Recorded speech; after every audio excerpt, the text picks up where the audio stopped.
Oggi prepariamo insieme una delle specialità più amate della Liguria, la focaccia genovese. In questa versione l'ho arricchita con pomodorini freschi, mantenendo però tutte le caratteristiche che rendono questa ricetta così speciale.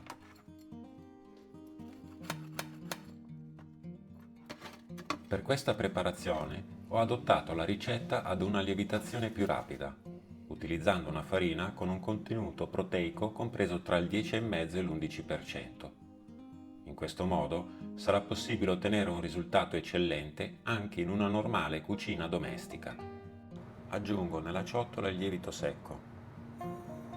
La ricetta tradizionale prevede l'utilizzo del malto d'orzo. Io invece oggi utilizzerò del miele millefiori, un'ottima alternativa che favorisce la fermentazione e contribuisce ad ottenere una colorazione uniforme durante la cottura. Aggiungiamo l'acqua a temperatura ambiente. Una temperatura troppo elevata potrebbe compromettere l'attività del lievito. Ora aggiungiamo tutta la farina. Lavoriamo l'impasto per 5 minuti. In questa fase la farina assorbe l'acqua e inizia a svilupparsi la rete glutinica, la struttura che permetterà alla focaccia di trattenere i gas prodotti dalla lievitazione.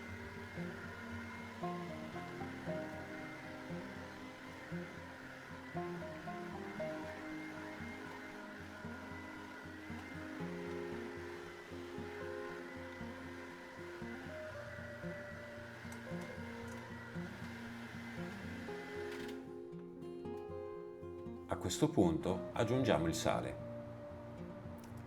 Il sale viene aggiunto solo adesso. Se venisse a diretto contatto con il lievito fin dall'inizio potrebbe rallentare l'attività.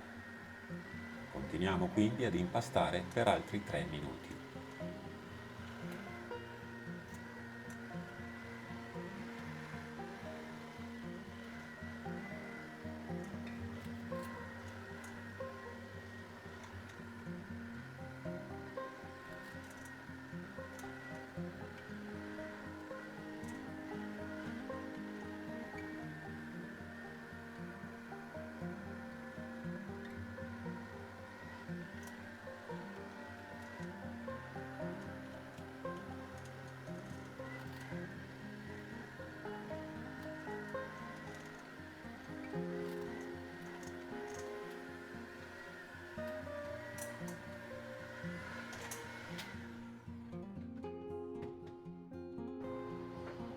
È arrivato il momento dell'olio extravergine di oliva.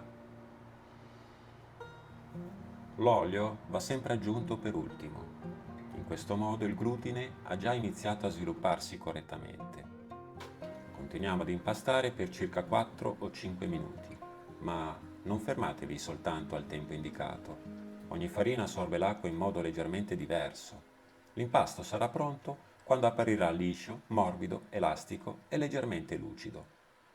Se sollevate delicatamente un lembo dell'impasto, dovrà allungarsi senza rompersi immediatamente.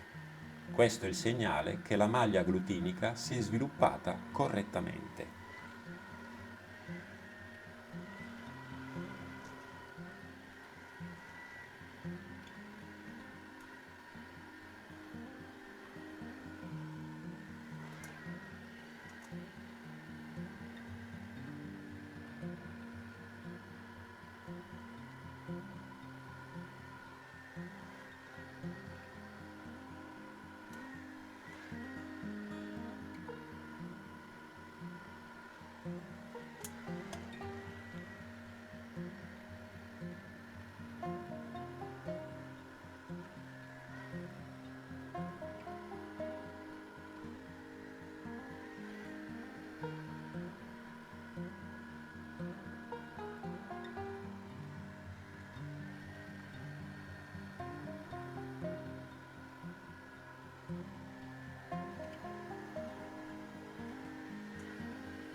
Prima di trasferire l'impasto nella teglia prepariamo tutto l'occorrente.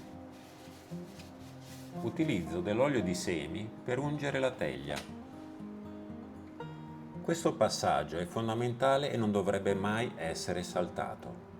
L'olio crea una sottilissima barriera tra l'impasto e il metallo della teglia. Durante la cottura impedirà all'amido e alle proteine dell'impasto di aderire alla superficie, permettendo alla focaccia di staccarsi facilmente senza rompersi.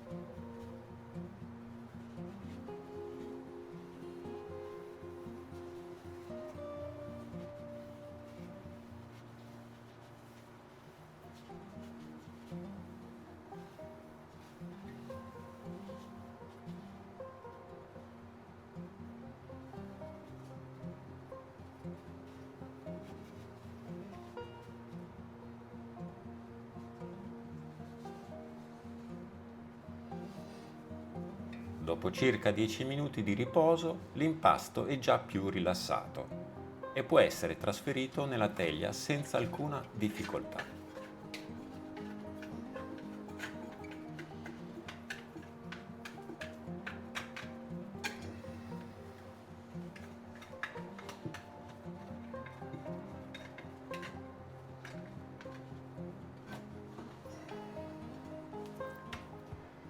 Guardate la sua consistenza. È morbido, elastico e molto soffice.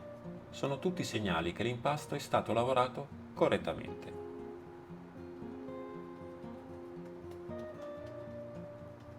Ora proteggiamo tutta la superficie con un sottile velo d'olio. Questo semplice gesto evita che durante la lievitazione si formi una pellicola secca, che limiterebbe lo sviluppo dell'impasto. La prima lievitazione avverrà nel forno spento, lasciando accesa soltanto la lampadina. Il calore prodotto dalla lampadina manterrà l'ambiente interno intorno ai 27-30 gradi, una temperatura ideale per permettere al lievito di lavorare con regolarità, senza rischiare di surriscaldare l'impasto. Lasciamo lievitare per 60 minuti. Ed ecco il risultato della prima lievitazione. L'impasto è aumentato di volume, ma il lavoro non è ancora terminato. La focaccia genovese ha origini antichissime. Si racconta che fosse già conosciuta nell'antica Liguria, molto prima della nascita della pizza come la conosciamo oggi. Ancora oggi a Genova è una delle specialità più amate. Molti la gustano semplicemente così, appena sfornata, oppure perfino a colazione. Adesso arrivano dei passaggi più importanti. Notate che non sto tirando l'impasto, lo sto semplicemente accompagnando verso i bordi, esercitando una pressione delicata con i polpastrelli. Tirandolo con forza romperemo parte delle bolle d'aria create durante la prima lievitazione.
L'obiettivo è distribuire l'impasto in modo uniforme, mantenendo tutta la sua leggerezza.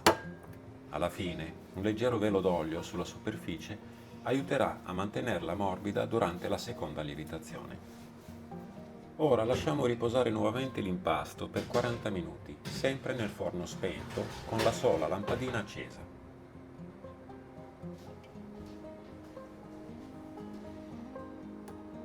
Nel frattempo, prepariamo la salamoia. È proprio questa emulsione uno dei segreti della vera focaccia genovese.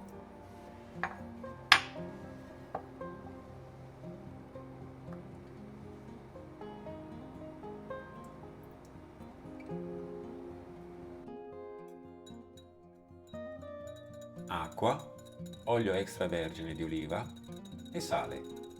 Anche se tendono naturalmente a separarsi, è sufficiente mescolarli energicamente pochi istanti prima dell'utilizzo.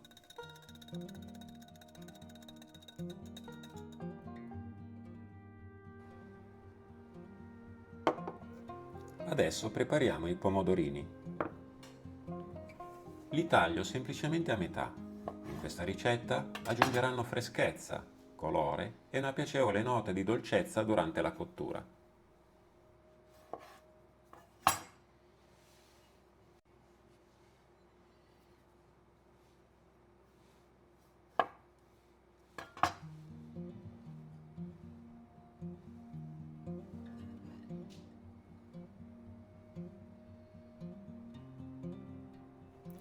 Terminata anche la seconda lievitazione, siamo pronti per il passaggio che renderà questa focaccia davvero inconfondibile. Adesso distribuiamo uniformemente tutta la salamoia sulla superficie. È proprio questa emulsione che renderà la focaccia incredibilmente morbida all'interno e piacevolmente dorata all'esterno. Accompagnatela delicatamente con le dita fino a ricoprire tutta la superficie. E adesso arriviamo al gesto più iconico della focaccia genovese. I caratteristici incavi non hanno soltanto una funzione estetica, permettono alla salamoia di raccogliersi nei punti più profondi, creando quella superficie ricca di sapore, che rende questa focaccia immediatamente riconoscibile. Distribuiamo ora i pomodorini su tutta la superficie, mantenendo il lato tagliato rivolto verso l'alto. In questo modo, durante la cottura, rilasceranno lentamente i loro succhi, senza disperderli nella teglia, contribuendo a mantenere la superficie ancora più succosa e saporita.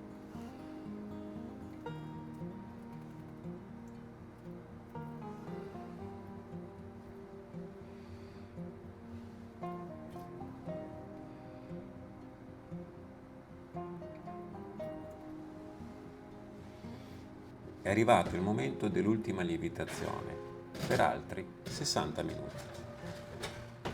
Adesso aspettiamo che il tempo faccia il suo lavoro. Dopo l'ultima lievitazione la focaccia è pronta per essere cotta.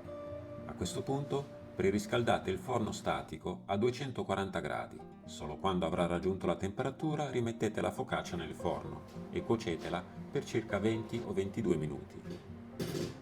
Adesso lasciamo che il forno faccia il resto. Ci vediamo tra pochi secondi. Dopo circa 20 minuti, eccola finalmente, dorata, fragrante e con il profumo inconfondibile dell'olio extravergine di oliva. Ascoltate questo suono.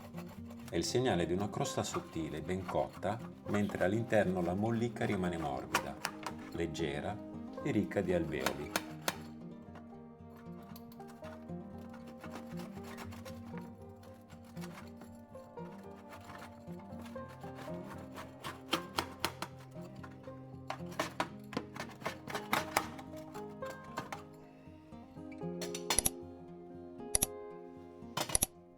Guardatela, una focaccia ben riuscita si riconosce subito, una crosta dorata, una mollica soffice e un'alveolatura uniforme, capace di trattenere tutta l'umidità dell'impasto.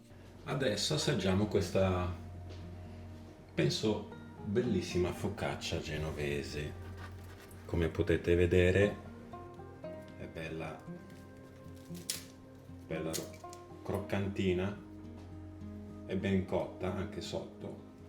E adesso assaggio, che se no...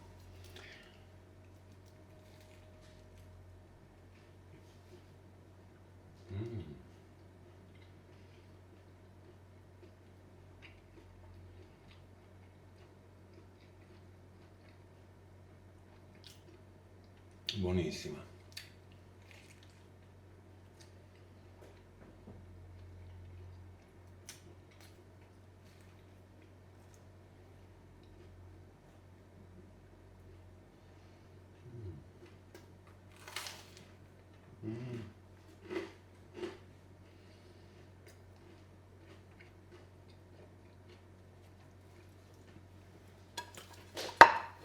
Scusatemi, è uno spettacolo.